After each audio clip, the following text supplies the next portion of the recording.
Unity of Little Rock. There we go. Get back on the right slide here. Welcome everyone. Welcome to Unity of Little Rock. Again, I'm Travis Wiley, filling in for Jeannie McGee today. We're glad everyone is here with us this morning in the building as well as online. All right, so our speaker today is one that we know well.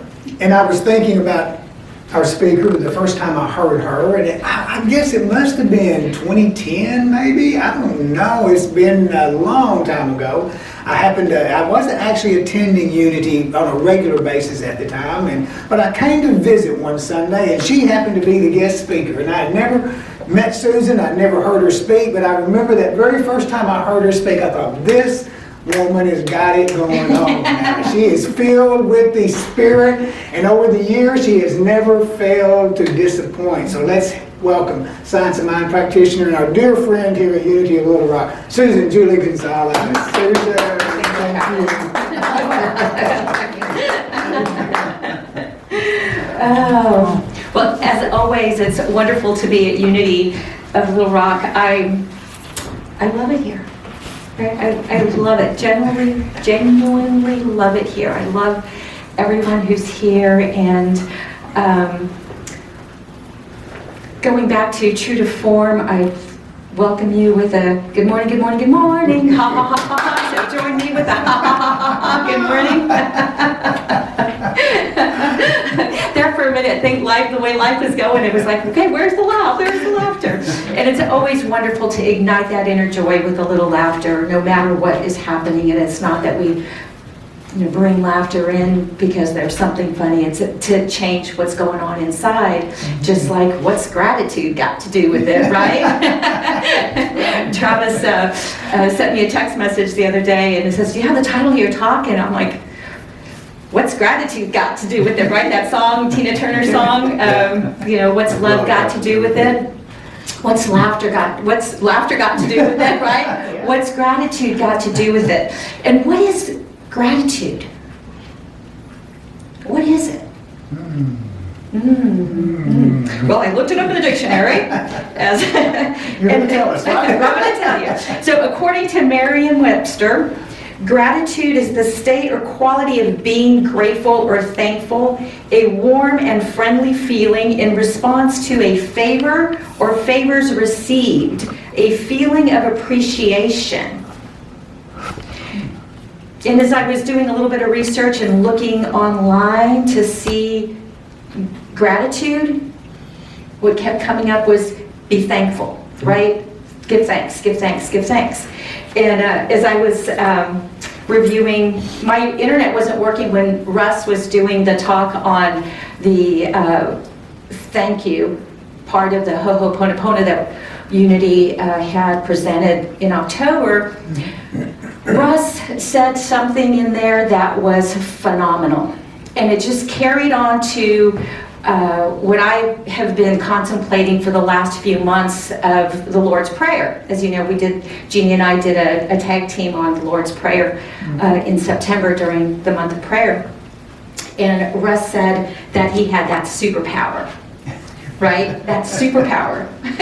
And what was that superpower? Where's that superpower? And who has that superpower? It's not just limited to Reverend Russ, but that superpower, I love that, Russ. I think I'm gonna emulate that one. That one's gonna be part of, that one is integrating into my system as part of how I am gonna be with that, right? Because it's that superpower of gratefulness. And we can use that superpower in every aspect of our life, right? In gratitude and being thankful, we ignite that superpower, just as we ignite that superpower when we pray, right? When we pray, we are igniting a superpower. And when are we praying? Always. Always. We're walking prayer, right? Walking prayer, ha ha ha, right? We're always praying. Our thoughts are our prayers. And so in the research I was doing, Dr. Robert Emmon did a 10-year study on people doing a gratitude journal. He actually had a journal, had everybody journal, and there was 3 segments of groups that he had. And the first segment, the first group, he had everybody list what they were grateful for. The second group had people that everything that they were annoyed by. So they just wrote everything that they were, wondered what their life looked like. And then the third group wrote whatever. And what he found was that the first group who did the gratitude, they had an enhanced well-being. They exercised better, they felt better, they moved through the world in a much joyful way than the other participants in the study. And so what I wanted to do on that note, I'm going to hand out a piece of paper, and those of you at home have, if you want to grab a piece of paper, you can even use your phone in your notes.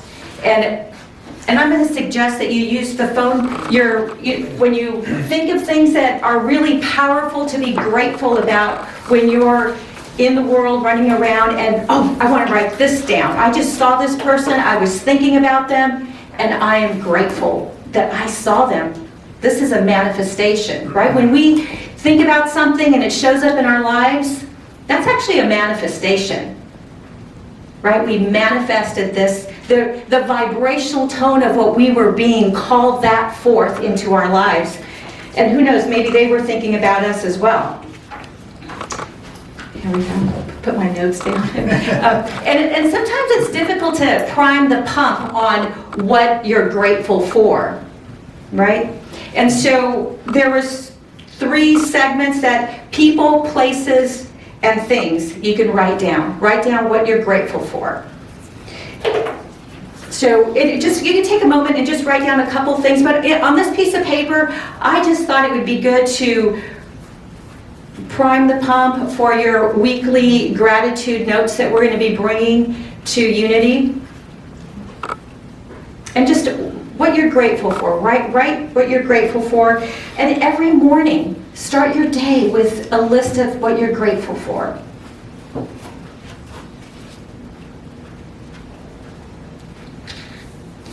And so when we do this list and we're writing things that we're grateful for, as we mentioned earlier, we're praying, right? Our every thought is a prayer. That thing that we're putting out, we're in our thought pattern, we're praying. And that is a mental equivalent. In Science of Mind, we call it a mental equivalent. That when we have a manifestation, that thing that we're thinking about, the thoughts that we're being, right? We're being our thoughts. Our thoughts are creating everything from the environment in the body temple to our outer world. What we're thinking about, sometimes one may be very depressed or have some thoughts that are just chaos going on in the mind, and our outer world will represent that. And having an attitude of gratitude where when we walk into a building, I thank you Unity, thank you building for being this dwelling place that we get to come and gather together in. And if we do that in our homes, thank our home, thank the walls, thank our steps, thank the body. There was a time in my life where I was recently separated from my husband, and the classic story, no money, kids to feed, at that time I had gotten laid off. So there was all this chaos going on in my life. And I don't know where the idea came from at that time, but I used to fall asleep playing the alphabet game. I'm like, I love games. I'm like, playing games. But the alphabet game for me at bedtime was I would go through the alphabet and think about everything that I could think of that started with the letter A that I was grateful for. And it has evolved, as I learned new words and the physiology of my body, the atoms of my body, so I would fall asleep going through the alphabet. It was a difficult time where sleep was not an easy place to get to at that time. But by doing this, my mind went to things that I was grateful for, and I don't think I ever got to Z. I fell asleep, and I was, whether it was the bed I was laying on, the breath I was breathing that I could see, just go through the list. And my life changed. My life changed. And change, that is one thing that will happen when we change and we become focused on things that we're grateful for. The outer world will change. Are we ready for the change? Am I ready for my change? Are you ready for your change? Are you ready to see a change? I heard a story recently of a young woman who she started being grateful for her home, grateful for the environment that she was in. And the next time I saw her, she had shared with me on how different her home was. Everything from things that no longer served were no longer around. The clutter had cleared, the things, and it was wonderful, a wonderful story to hear. I saw Oprah Winfrey was saying the first thing she does, she doesn't go to the phone. And I've heard this, don't grab that phone first thing in the morning to check those text messages. Maybe unless you're a doctor in the hospital and you got to check what's going on. I'm sure there's times to check that phone, but generally it's like, go to the gratitude list. Go to that place of being thankful. Go to that place of awareness, of being thankful. Oprah said the first thing she does, she's thankful that she is in her body, that she woke up and she's in her body. I thought that was fabulous. I just got a surge of God bumps on that one. So change, I thought that what was interesting I found was I looked up some of the quotes of Jesus that he gave thanks for. And I love unity. We bring in the teaching of Jesus as the master teacher. And when Jesus was feeding the multitudes, and there was 5,000 people, and they had a little boy had 5 loaves of bread, brought 5 loaves of bread and 2 fish, and he blessed it, he gave thanks, and the multitudes were fed. And I had the opportunity to see Dr. Greco Enrico talk about this particular piece, and what I thought was interesting was that people came lots of miles to see Jesus at this place where he was preaching, and they brought their food. So what ended up happening was those that didn't have food, people took out their food and they shared it, right? They were able to share food. And so when I was thinking about what we experience, that there really is plenty, but some hoard more than they share, so some are left without. Some go to other countries and they take resources that are beneficial for those that are there, and they're not sharing the wealth that is there. So we have a lack. So we have a lack mentality because we see this, there's not enough. But there's not enough because there's not enough sharing. There is not enough gratitude knowing that there is enough for everyone. And so I thought that was really, it hit me a little bit different today. I mean, as we reread scripture or we reread certain books that we happen to stumble across, I found the 30-day mental detox, and that's the one that I'm doing right now that is my current study. And I found it interesting. I found this book in maybe 2016, and as I was going through the bookshelf, I was moving books around, reorganizing.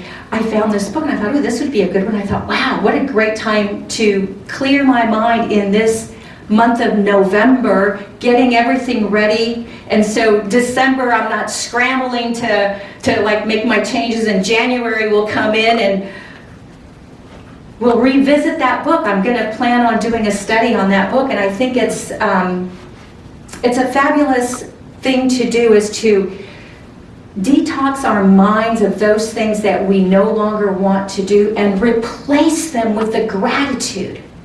The gratitude that is before us. I thought the fish and the loaves was great, of the sharing that happened. Oh, and this is one of my favorites. And it was when Jesus raised Lazarus from the dead. And it was, I thank thee, Father, that thou dost hearest me. Before he did it, I thank thee, Father, that thou dost hearest me. And that goes to the superpower, right? That goes to Russ's, he's got the superpower within him. The superpower is within each and every one of us. It's the Christ consciousness. Let this mind be in you that was in Christ Jesus, which is that superpower. Can we unleash that superpower? Can we unleash it with gratitude? I found Edwene Gaines, and she was talking about tithing and how, you know, the way that she turned her life around was through tithing. And she took a little notebook and she wrote down every dime, every dollar, every increment of money that she got, and she tithed on that money faithfully, and it transformed her life. And I was thinking, that's just the same as the gratefulness, right? The gratitude. You make the list of things you're grateful for. We tithe on that gratitude, right? You're grateful for that financial income. We tithe on it, and we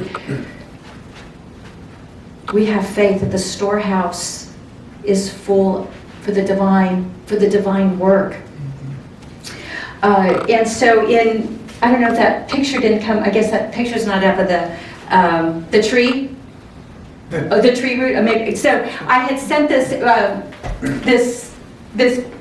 was it? What? No, I think that's it, right? Yeah, the next slide. No? No. Oh, anyway, so there was last week, actually, when Jeannie asked me to come in today, there was I was thinking about Jeannie and Travis, and there was this root system. It was from a talk that I had done of the interconnectedness, the connectiveness of all of us. Yeah. And this root system that I saw on the trail, I couldn't send the picture right then, but I had thought about them, about Jeannie and Travis, and Jeannie called me shortly after I got home, and I thought, wow, I was so grateful to have gotten that call. Not only did the manifestation, I was thinking about Jeannie, and Jeannie called, but it was the connectedness of our consciousness together, I believe.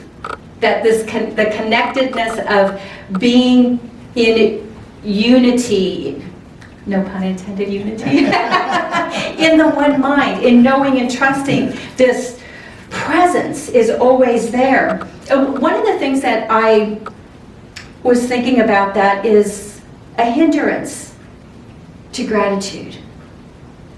A hindrance? A hindrance to gratitude. What's a hindrance to gratitude? Ingratitude? And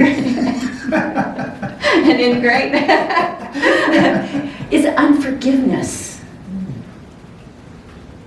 If we're focused on the things that somebody did or what we did, the shoulda, woulda, couldas, Self-pity? self-pity, any of that, we hinder the ability to really feel gratitude. What is gratitude? It's a feeling, right? If we're wallowing in this self-pity or the shoulda, woulda, couldas, knowing that what I did, being grateful for knowing what I did at that particular time, no matter the appearance, was the best that I could have done. You know, a lot of times we carry the baggage of history with us, right? Not the pleasant history. It seems like the baggage of history generally is something that's heavy, that needs to be let go of, that needs to be transformed, transmuted, and transcended. Not victim consciousness? Not victim consciousness, right? Yeah. Right? It said, in everything give thanks, In everything give thanks, no matter the appearance. And so knowing that however my parents showed up, my dad was an iron worker, so he used tie wire. You know, his toolbox my toolbox is like, well, let's play the alphabet game, or, you know, the license plate game of, you know, finding, you know, when I'm in traffic, finding the license plate in front of me. Can I make up with those 3 letters on that license plate in front of me, can I make up an acronym of, you know, the one I love is SLG. I love that one. Susie loves God. So, you know, and so, you know, so there's different tools that we have. And you know, so in some instances, maybe my dad used a tie wire to put one of his tools together in his toolbox to raise me, and I had, you know, when he pulled it out of his toolbox, that hammer pricked his finger with the tie wire that he held together because he didn't fix it properly, right? Whatever it may have been, that those tools that we were raised with that maybe didn't feel very good, or maybe we see something in the world today that doesn't feel quite right. Can we have compassion? Can we have empathy? I was talking with someone recently about the difficulties that one of the politicians was having. And he kind of, his reaction to me was, I don't feel sorry for him. And I'm like, well, you know what? There's some pain going on. There's some things going on deep inside that we don't know about. Why is this happening? Usually when, you know, that saying, hurt people hurt people. Hurt people. So how can we have empathy for that, even though we may be on the receiving end of that, right? We may be on the receiving end of that. And I remember Reverend E. at East Bay Church in Oakland, she had mentioned that people are either giving love or they're asking for love. So these things that we see in the world, you know, can we see that they're really crying out for, no matter what age they may be. No matter the age, there is still that thing that was set in motion, that we cultivated, that we carried with us, that was our thinking process, that brought forth that experience, unless we've done the work. And it's all about doing the work, doing the practice. That's why doing the 100, can you think of 100 things that you're grateful for? Or even beyond 100, people, places, and things. Can we do that? Can we transmute those things that happened to us with the idea that they did the very best that they could do? Quite possibly, whoever it may be, they're in survival mode. Survival mode is something else.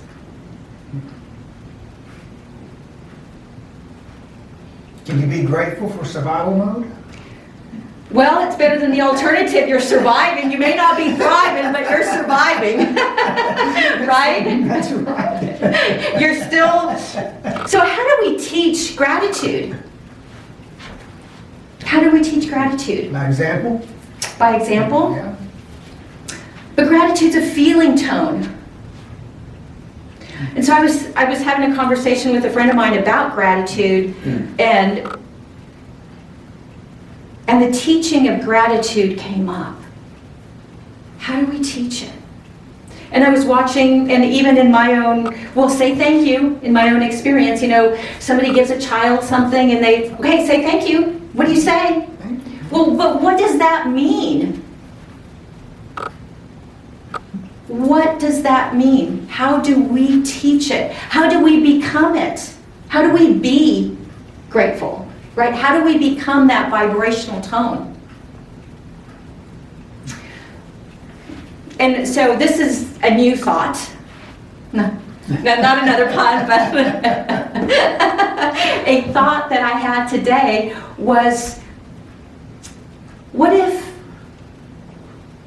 when someone gives a child something And instead of the response being, or even when somebody gives us something, we get one of these things that we're thankful for. If we go to the feeling tone of it, instead of asking the child, well, what do you say? We say, ooh, how does that feel? Oh, it feels good. Ooh, ooh, how would that change our world? If teaching gratitude was teaching, encouraging, how does it feel? Right? It's all about how does it feel? Susan, Angelia typed in on the chat that the way to develop gratitude is by giving. I thought that was really good. Yes. Giving. Oh, thank you. Thank you. So that's an interesting, yes, giving. And so what is the feeling tone that we're giving with? What is the feeling tone that we're giving with? Are we giving out of obligation? Are we giving because we want something in return? There was an interesting story that happened in New York recently. A young man opened the door for another young person, roughly the same age. I didn't get their, my guess by looking at the pictures, and they're, 40-ish, plus or minus. The guy that opened the door was upset because the other guy just walked through and didn't say thank you. And the guy said, you just didn't say thank you. And the guy said, I didn't ask you to open the door for me. And it turned into an altercation. They started fighting in the store. It ended up outside. Oh no. The guy that he accepted the gift of having the door open for him. The other guy wanted something in return, didn't get it. The guy pulled out a knife, and the guy that opened the door said, go on, use the knife. The guy used the knife on him. When we give, are we given with the feeling tone of giving? Somebody, and in that same vein, I gave a friend a couple of plants, and it was getting, we were having frost and it was gonna die, and I know he had it on the patio, and did you bring your plants in? Like, did you give me those plants to babysit, or did you give them to me to give them to me? And it's like, well, I gave them, but so when we give, it just cut the tie. It's no longer has anything to do with you. This is like 2 days ago, so it was like totally perfect. Did you bring in that plant? Did you give it to me? Or did you give it to me to babysit for you, right? So what is the feeling tone? Again, the feeling tone. What are we being? Are we being the grateful giver to get something back?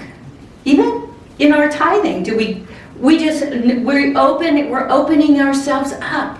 But I believe that in the gratitude, it changes the focus of our thinking. And it's all about our thinking, and our mental equivalent is our experiences that we have. And so, with that said, let's stand up. And this was, I learned this when I was in the store. And this is a laughter exercise we're going to do. And we're just going to we can just be in one place. If you can stand up, great. Or just move in your chair. And it's the thank you dance. It was just like, thank you, ha, ha, ha. Thank you, thank you, ha, ha, ha. Thank you, thank you, ha, ha, ha.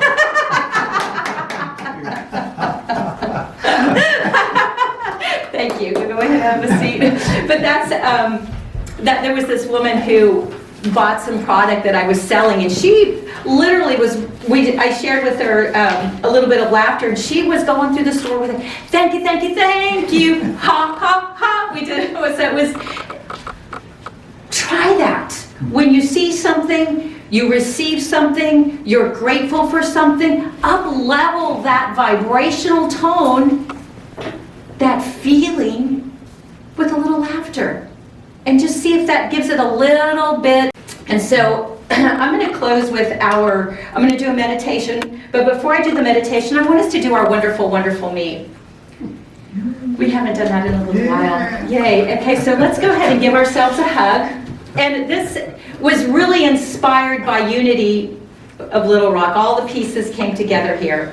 And so we're going to give ourselves a hug. And if you want to stand up, that's wonderful. And so we're going to give ourselves a hug, and we're going to say, wonderful, wonderful, wonderful me. We're going to do that 3 times. And I am, thank you, Dave, I am better and better every day in every way. And then we're going to let it go with a ha ha ha. Okay, ready? Wonderful, wonderful, wonderful me. Wonderful, wonderful, wonderful me. Wonderful, wonderful, wonderful me. I am better and better every day and every way. So now thank you, Travis. So I invite you to go ahead and have a seat, and we're going to do a little meditation on that. And so as we go into our meditation, let's go ahead and just give ourselves just another hug, and just feel that. Just feel that. I was at an elementary school, and you're not supposed to touch the children. There's no touching, no physical contact. And a little girl asked me, "Can you give me a hug?" And I'm like, "I can't give you a hug, but let's do this." And I shared this with her, and we hugged this way. So you can always give yourself a hug in those moments where, oh, thank you for my body temple. Thank you. And so give yourself a hug and just say thank you. And as we take this moment in time and knowing and trusting that this is the temple of the divine, that this body that we're in, that spirit dwells in this body, is the temple of the divine. That we are walking church. We're walking prayer. That it is the Father within, the Father, Mother, God within, that doeth the work. And so if you want, you can go ahead and drop your arms and take a deep breath and breathe in the divine breath.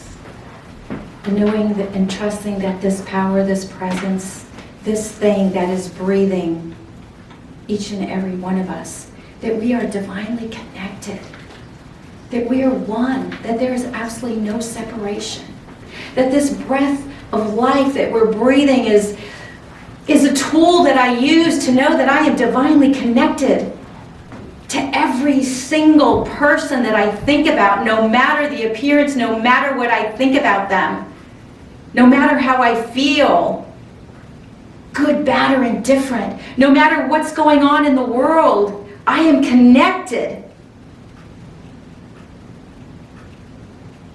to the world, to every single aspect of life. For I am in the universal body of God. That we are it, expressing the divine. And I invite you to just breathe in the awareness.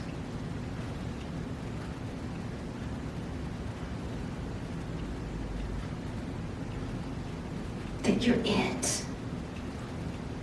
And I'm going to use the word that I am it. And that's not a personal I am. That is the universal I am. That I am. And lovingly and gratefully,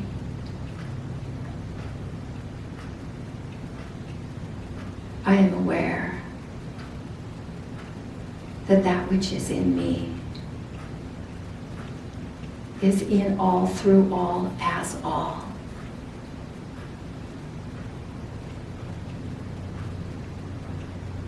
as all the world, as every single atom. There's movement in everything, in the seen and the unseen.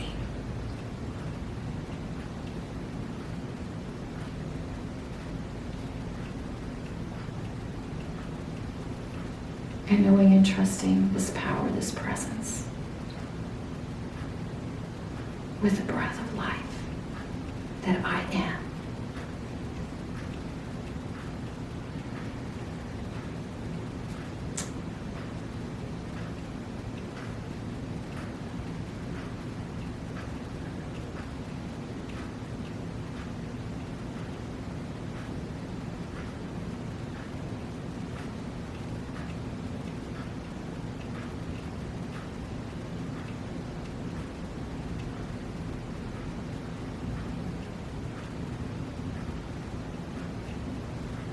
Feel that.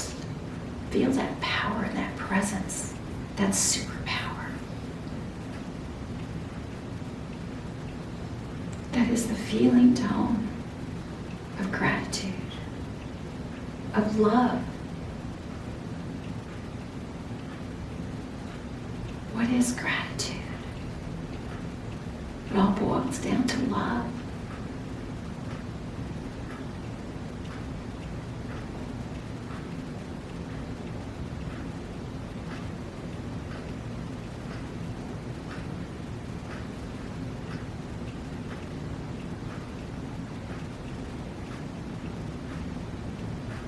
Love your neighbor as yourself. The body temple is the closest neighbor to the spirit, that indwelling spirit.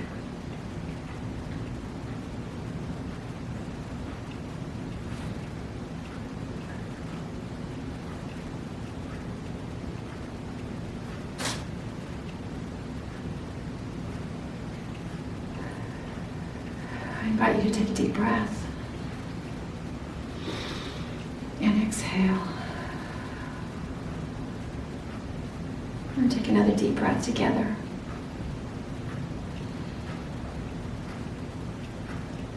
And exhale. And one more collective breath with the awareness that even on the other side of the planet, that's the dark side of the earth right now, that we're breathing the same breath. There's only one. Only one. I am that. I am.